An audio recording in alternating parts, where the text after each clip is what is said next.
ከሩታ ጋር አልሆንም ካልክ ለምን አታገባትም ሄርሜላ? ደግሞ እኔ መቼም ከሄርሜላ ጋር እንድትጋባ አልፈልግም። ዋችን ነው አዳም ያስፈልጓል ተብሎ ነው ሄዋን የመጣችው። በትክክለኛው መንገድ ነው። ቆይ አዳም ሰላም ቤተሰብ እንዴት ዋላችሁ? ሰላም ናችሁ ወይ? እግዚአብሔር ይመስገን ከኔ ጋር ሁሉ ሰላም ሁሉ መልካም ነው። ቤተሰብዬ ቅድም ቡዜና አብርሃም አንድ ላይ መተው ነበረ።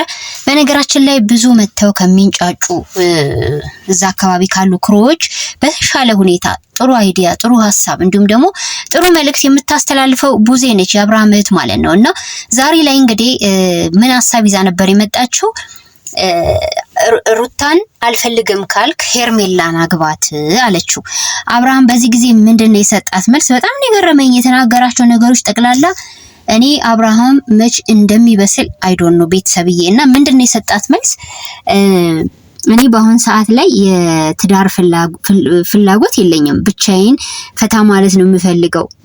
ይሄን መልስ ነው የሰጣት። ተመልከቱ፣ ባለትዳር አንደኛ አግብቶ መፍታቱንም ረስቷል። አንድ በሉ። ሲቀጥል ደግሞ ፈታ ማለት እፈልጋለሁ። ተመልከቱ፣ ብዙ ወንዶች የሴት ልጅ ህይወት ያበላሹት በዚህ አባባል ነው። እንዴት እንደሆነ ታውቃላችሁ? ሳላገባ በፊት ዓለሜን፣ ህይወቴን፣ ላይፌን መቅጨት አለብኝ የሚሉት ነገር አለ። የሰው ህይወት እየቀጩ ማለት ነው። ተረዳችሁኝ አይደለ? ሄርሜላን ብትሆን አሁን ላይ ማለት ነው የአብርሃም መጠቀሚያ ከመሆን ውጪ ምንም ለሷ የሚሰጣት አድቫንቴጅ የለም። ተስፋ ነው እየተመገበች ያለችው። ስትናገር እንደነበረው ቡዜ በራሱ የዚህ ልጅን ህይወት ራሱ በተስፋ ለምን ታበላሻለህ እያለችው ነው ያለችው። ሴት ልጅ ከአንድ ሰው ወንድ ጋር ስትሆን በተስፋ ነው የምትኖረው። ነገ ትዳር ይዝ ይሆን፣ ነገ ያገባኝ ይሆን፣ ነገ ህይወት መሰርት ይሆን ብላ ነው። አብዛኛው ሴት እንዲህ ነች አይደለም ቤተሰብ? እሱ ግን ምንድነው አሁን ላይፉን እየቀጨን ያለው እንዳባባሉ ከሆነ ማለት ነው። እናም ሲቀጥል ምንድነው ያለው? በተለይ ደግሞ አለ ሴት ልጅ ማነው ወንድ ልጅ ብቻውን እንዲሆን ራሱ አልተፈቀደለትም። ተመልከቱ፣ ግዴታ ሴት አጠገቡ ታስፈልጋለች። እኔ ያለ ሴት መሆን አልችልም ነው ያለው። ይሄንን ሰውዬ ነው እናንተ ያበረታታችሁ ያላችሁት። ያለ ሴት መኖር አልችልም፣ መሆን አልችልም። እንግዲህ ቡዚ አባባሏ ትንሽ ጊዜም ቢሆን የጥሞና ጊዜ የሚባል አለ። ለምሳሌ ሄርሜላ ጋም ሳይቀርብ ሩታ ጋም ሳይቀርብ ብቻውን ሆኖ የሆነ ሰዓት ላይ ራሱን የሚያመዛዝንበት ነገሮችን የሚያስተውልበት ጊዜ ያስፈልገዋል። ያንን ጊዜ ተጠቀምበት ነው እሷ እያለችው ያለችው። ያ ጊዜ ያስፈልግሃል አንተ ከሴት ወደ ሴት የተሸጋገርከው እያለችው ነው። እሱ ግን በጣም ነው የሚቀልደው። ባይዞይ በላይፉ ላይ አብርሃም በጣም ነው የሚቀልደው። ቤተሰብ ይሄ እንዲህ አይነት ትምህርት ምን አይነት እንትን ነው የምትሰጠው አንተ ለዚህ ትውልድ? አንዳንዴ ሳስበው በጣም ይገርመኛል። እኔ አንተን የሚያደንቁና የሚደግፉ ሰዎች ሐሳብህን ትክክል ነው ብለው ላይክ የሚያደርጉልህ ሐሳብህን ላይክ የሚያደርጉልህ ሰዎች እኔ ይገርሙኛል ማለት ነው። በዚህ አስተሳሰብ እንኳን አይደለም ሌላውን ሰው ራስን መቀየር አችልም። እና ሴት ልጅ ሲጀመር ማለት ነው መጠቀሚያ አይደለችም። ተረዳ አይደለ? ስትፈልግ የሆነ ሰዓት ላይ አብረህ እንደፈለክ ጊዜ ስታባክንባት የፈለከውን ላይፍ ስትቀጭ ቆይተክ ማለት ነው። ከዛ በኋላ ሳይመች ሲቀር ላሽ ትላለ። ያቺ ሴት በዛ ሰዓት ላይ እንዲህ ተንጠልጥላ ባየር ትቀራለች ማለት ነው።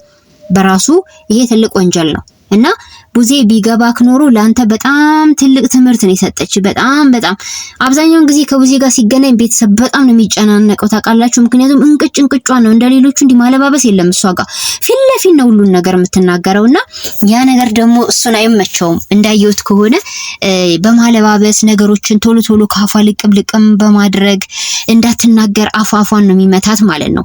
አንዳንዴ እንዴ ነው ሰው ሲናገር የሆነ የምትሰጡት ጆሮ አለ አይደለ? ታዳምጡታላችሁ፣ ከዛ ትመልሳላችሁ። እሱ ስትናገር ቶሎ ነው አፏን የሚላት። ለምን አይችላትማ። እሷ የምታስብበት የመንገድ ጥርት ያለ ስለሆነ የወንድሟ ህይወት በዚህ ልክ እየተጨመላለቀ መቆየቱ ስለሚያናድዳት ይህን ነገር መስተካከል እንዳለበት ስለምትረዳን የመጣችውና የሰጣት መልስ እጅግ የሚደብር ነው። እኔ ለራሴ የሚደብር ነው የምለው። ምክንያቱም በሩታ በኩል ያለው ነገር ምንም አስተማማኝ እንዳልሆነ ከዚህ በፊትም ደግሞ እንደዚህ ይመለሳለሁ ብላ እንደሸወደችው ምናምን ያቺን ነገር ነው ያዘው ባይዘው ማለት ነው። አንተ ከሰባበርካትና ሩታን ህይወት ካበለሻሸከው በላይ ሩታ ምንም አላረገችም። አንተ እኮ ተለመነ ነበር አንድ ሰሞን አብርሃም ከሄርሜላ ጋር ያለን ነገር አቁም፣ ህይወታችን ይስተካከል ብላ አንተንም አልፋ እኮ ሄርሜላን አቁማ ሩታን ነግራት ነበር። እርጉዝ በሆነች ሰዓት ታስታውሳለህ? እናስታውሰን እንዴ? አሁን ላይ ሩታ አስቸግራክ ወይም አሁን ላይም የሆነ ደባ እየተሸረበብ እንዳለ ለምን ታስመስላለህ? ከዚህ በፊት እኮ ይሄ ሁሉ ጦስ የመጣው ባንተ ነው። አንተ ጨዋ ወንድ ብትሆን፣ አንተ ትዳር ላይ ባትማገጥ፣ አንተ ታማኝ ባል ብትሆን ኖሮ አብርሃም ይሄ ሁሉ ነገር ዛሬ አናይም ነበረ። ግን ጥፋቱ ምንድነው? በህይወት ውስጥ በጣም ያለ እድሜ ማለት ነው። እኔ ከ10 ምናምን አመቱ ጀምሮ ነው አብርሃም ሴት ስራ አይነት ቪዲዮዎችን ያየንበት። ቤተሰብ እግዚኦ ማርነ ክርስቶስ ያሰኛል። ያለ ሴት አልተፈጠርንም እኛ ሴት ግዴታ ያስፈልገናል እያለ ነው አሁንም እየመለሰ ያለው። ይሄ ደግሞ በጣም ከባድ ችግር ነው። እንዴት አድርጋችሁ ነው ይሄ አይነቱን ሰውዬ ባል ሆኖ ከሩታ ጋር ይቀጥል የምትሉት አንዳንዶቻችሁ ማለት ነው። በዚህ አስተሳሰቡ ከሚስቱ ሲለያይ እኮ ማለት ነው እውነት ትዳሩን ቢወድና ትዳሩን ቢያከብር ወገኖቼ ሩጡ ሄርሜላ ላይ ይለጠፍም ነበረ። ማነች እህቱ ቡዜ እንዳለችው የጥሞና ጊዜ ወስድ ነበር። ብቻውን ቁጭ ብሎ ብቻውን የተወሰነ ጊዜ በቃ ይረጋጋ ነበር። ነገሮችም ሊስቴብል ሆነው ሊስተካከሉ ይችሉ ነበረ። እሱ ግን ያቺን ሰዓት ራሱ አልሰጠም፣ ያቺን ደቂቃ ራሱ አልሰጠም ለህይወቱ። ከሴት ወደ ሴት ተሸጋገረ። በቃ ምንም እዛ ጋር ያለውን ስህተቱን እንኳን እንዳያየን ያረገችው ሄርሜላ። ጭራሽ ሄርሜላ ሩታ እንደበደለችው ያረገች አይምሮ ሞላችሁ። አመነ። ጥፋቱ ሁሉ ረስቶታል አብርሃም በአሁን ሰዓት በነገራችን ላይ ሙሉ ለሙሉ ረስቶታል። ጥፋተኛ ሩታ እንደሆነች ነው አሁን እያሰበ ያለው። ምክንያቱም ቡዜ የተናገረችው ነገር ከባድ መልእክት ነው። ከሩታ ጋር ጸብ ሲነሳ ጸቡም እኮ ሌላ ችግር ኖሮ አይደለም። ሩታ ወይ ተንዘላዝላበት አይደለም፣ አስቸግረው አይደለም። ሩታ በጣም ትዳሯን አክባሪ ጨዋ ሴት ናት። አብርሃም ጨዋ እንዲሆንላት ስለምትፈልግ ነበረ። ነገሮች ግን እንደሷ እንደፈለገችው አልሆነም። እሷ ጨዋ ሆኖ እንዲቀጥልላት ፈለገች፣ እሱ ደግሞ አላርፍ አለ። ቆይ አሁን እዚህ ጋር ሩታ ምንስ ብታረግ ወገኖቼ፣ እንደ ሩታ የምትናገሩ ሰዎች እውነት ከሊናችሁ ጋር ትጣሉ? እስቲ ምንድነው ያጠፋቷ የሩታ በሉኝ እስቲ ምንድነው? መጀመሪያ እሱ ባይባልግ፣ መጀመሪያ እሱ ሌላ ቦታ ባይሄድ፣ ሌላ ሴት ስር ባይሮጥ ኖሮ ዛሬ የአብርሃም ትዳር በፊት እንደምናየው እንደቀጠለ ነበረ። እርጉዝ ሆና ህይወቷ ላይ ጥሩ ነገር ቪዲዮዎችን እናይ ነበረ። ስትወልድ ያለው ነገር አሪፍ ይሆን ነበረ። አራስ ሆና ያምር ነበረ። አብረው አሁን ከልጃቸውን ሲያሳድጉ ጥሩ ቪዲዮ እናይ ነበረ። እነሱ ግን እንደዚህ አይነት ቪዲዮ መሰራቱ ለነሱ ማለት የሆነ የገቢ ምንጫቸውን ከፍ የሚያደርግ አድርጎ አስበዋል መሰለኝ። አላወቁም እንጂ በህዝብ ልብ ውስጥ ሩታ ሰፊውን ድርሻ ይዛ አብርሃምም ህዝብ ዘንድ እንዲወደድ አድርገው በፍቅር በጣም ቪዲዮዎች ይታይ ነበር። ድሮ 300,000 500,000 ድረስ ማለት ነው። እንደውም አሁን ከ100,000 በላይ ከ200,000 እንደው በዛ ቢባል አያልፍም አይደለ እንዴ? ጸቡ እነሱን በጣም ወደ ላይ ከፍ አድርጎ እይታ የሚያስጨምርላቸው መስሏቸዋል ይመስለኛል። አይደለም። እንደ ድሯችሁ ብትመጡም ሰው በፊትም ስለሚወዳችሁ ምንም የሚቀንስባችሁ ነገር አልነበረም። ተሳሳታችሁ። የአይዲያው ባለቤት ነው ችግር ያለበት ማለት ነው። ያው አይዲያው ሰጪው አብርሃም ነው እናውቃለን።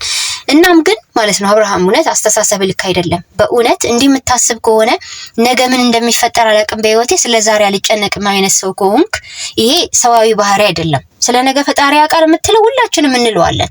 ስለ ነገ እግዚአብሔር አዋቂ ነው። እንኳን ስለ ነገ ስለዚህ ሰከንድ በዚህ ደቂቃ ውስጥ ምን እንደሚፈጠር አናውቅም በህይወታችን።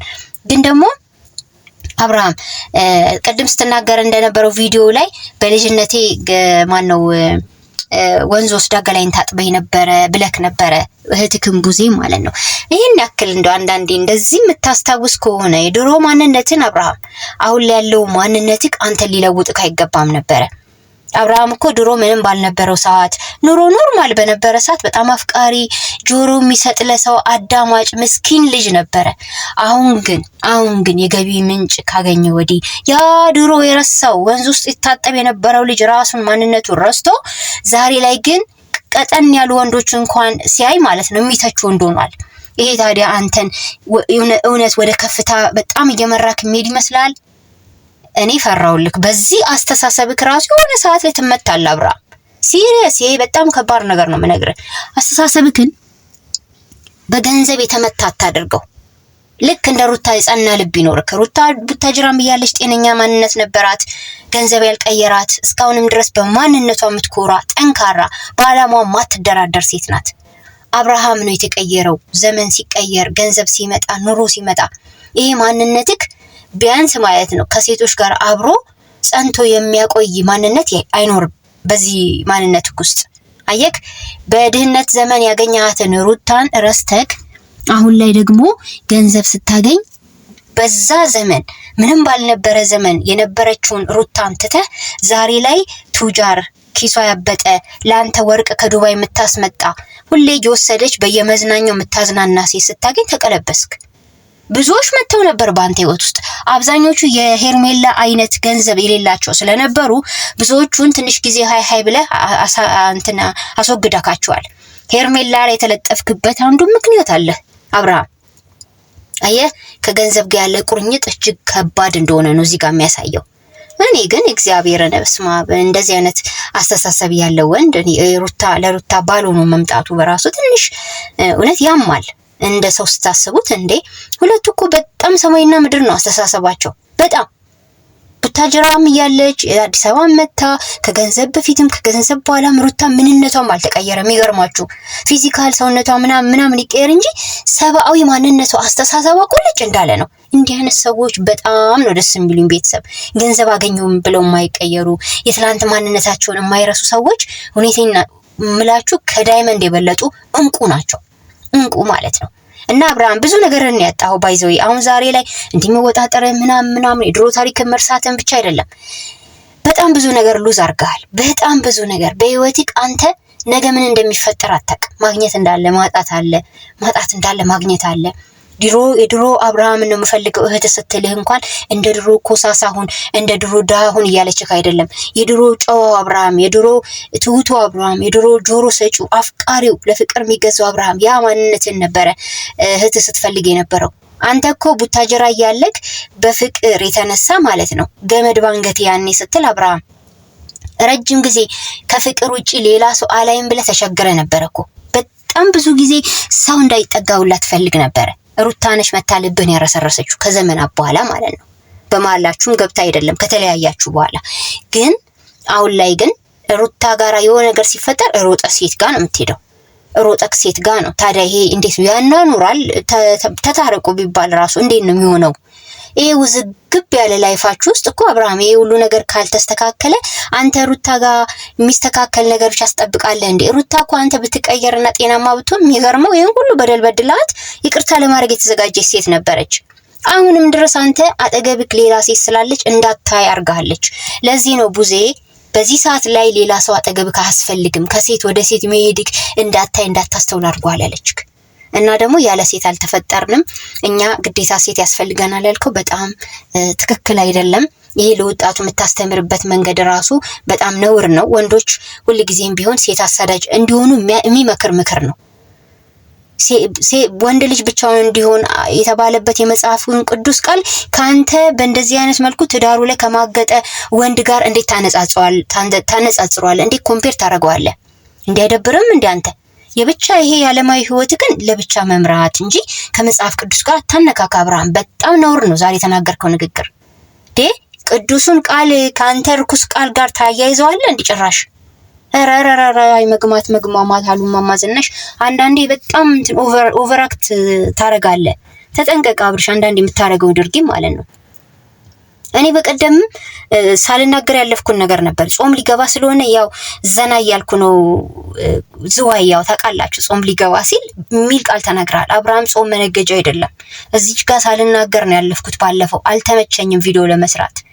እንዴ ጾም የሚጾመው ኃጢአታችንን ለማጠቢያ ከእግዚአብሔር ጋር መታረቂያ በደላችንን ማስተሰሪያ የፈጣሪን ስቃይ የፈጣሪን ያሳለፈውን በምድር ላይ ለሰው ልጅ የተፈራረቀበትን መከራ ሁሉ የምናስብበት ኃጢአታችን እንዲሰረይ የምንጸልይበት የምናለቅስበት ወራት እንጂ አንተ እንዳልከው ካላገባሃት ሴት ጋር በትዳርህ ላይ አብራ ከዘሙትካት ሴት ጋር ዝዋይ ሄደ ተዝናንተክ ጾም ልትይዝበት አይደለም። ሁለት ስህተት ከዛሬ ጋር ማለት ነው የሰራው። ዛሬ ጭራሽ የመጽሐፍ ቅዱስ ቃል ጠቀስክ እና አትነካካል ልፈልጌ ነው። ቴታም ቢድሮ እንደነገረች እኮ ከሃይማኖት ከፖለቲካ ራሳችሁን አጽድታችሁ ቪዲዮ ስሩ ብላ ነው ፕሮሚስ አስገብታ ሞባይል ገዝታ ያኔ ዩቲዩብ ያስጀመረችክ። ያኔ እንደነበረው ቃል እንደገባው ሁሉ ቃልን ጠብቅ። ከመጽሐፍ ቅዱስ ቃል ካልሆነ ነገር ጋር አትነካካ። ኦርቶዶክስ ሳትሆን መስቀል እያንጠለጠልክ ጿሚ ሳትሆን ጾመኛ እየመሰልክ ቪዲዮ አትስራ አብርሽ። እንደው በፈጠረ አምላክ ይሄ ጥሩ አይደለም። መነገጃ ነው። ሃይማኖትን መነገጃ አታድርጉ ባይዘይ ማለት ነው አንዳንዶች። ስለዚህ ጥንቃቄ አድርግ። በጣም ብዙ ነገር እየሳትክ ነው። እኔ ሳስተውል ሳዳምጥ ዝም ብዬ አዳምጬ የማልፍ ሰው አይደለም። ነገሮችን አጥኜ ነው ማየው። ምንም ቢሆን ይሄ ነገር ድራማ ቢሆንም መነገጃ መሆን የለበትም እምነት ማለት ነው። ስለዚህ ቡዜ መቼም አንቺ ትለያለሽ በእውነት እንደ አብርሃም እንዴት ከእንዲህ አይነት ቤተሰብ ተፈጠረ ላሉ አንዳንድ ጊዜ ቡዜን እስቲ ይዋት እግዚአብሔርን ከልባውና ከልባ ተጨንቃ በጣም አዝና በጣም ውስጧ የወንድሟ ህይወት በዚህ ሁኔታ ላይ መቀጠሉ አናዷት አበሳጭቷት ነው የምትናገረው። ግን እሷ አይረዳትም። ታውቃላችሁ ጂም መስራት ብቻ ሰውነት ማፈጥረም ብቻ ምንም ዋጋ የለውም። አብርሃም ሰውነት እንዲነፋፋ ማድረግ ብቻ ዋጋ የለውም። አይምሮ ካልበሰለ አስተሳሰብ ካልጸዳ ምን ዋጋ አለው? አብርሃም ሰውነትን ብትወጣጠር ለነገሩ ሰው የሚያየው ላይኛው ገጽታን ነው። የውስጥህን ማንነት የሚያውቀው እንዲህ ቪዲዮውን የሚከታተል ሰው ነው። ስለዚህ ካንተ ከፈረጠመ ሰውነት እዛው ያሉት ኮሳሳ ቀጫጭኖቹ ልጆች ይሻላሉ። ስብዕናቸው የተሟላ ነው እነሱ እና ብዙ ሰው በዛ ከብረኛል ወይም በዛ እይታየኛል ብለን እንዳታስብ። አስተሳሰብህን አጽዳ። እውነቴን ነው የምለው። እና ቡዜ ዛሬ ቢቻል ህሊና ቢኖረው አብርሃም በጣም የሚጠቅም ነገር ነው አስተምራው የሄደችው። ህሊና ካለ አሁንም ብቻዬን የምተኛው ብለክ የለ መቼስ አስተውል እስቲ አስብ። እህቴ ምን አለችኝ? እውነት ግን ይሄ ነገር ምን እየሆንኩ ነው በል። ግድ የለም አንዳንድ ጊዜ በአንዳንድ ሰዎች በአጋጣሚ አይምሯችን የሚቀየርበት ሰዓት ይኖራልና የስተት መንገዶችን ሁሌም ክፍት አታደርግ። ስተቶችን በተቻለ አቅም ለመድፈን ሞክር። አንተ ጋር ያሉ ስተቶች እጅግ በጣም ከባድ ናቸው። ይሄ ነው ተብሎ ተዘርዝሮ ቀንና ማታ የማይበቃው ስተቶች ነው አንተ ጋር ያሉት።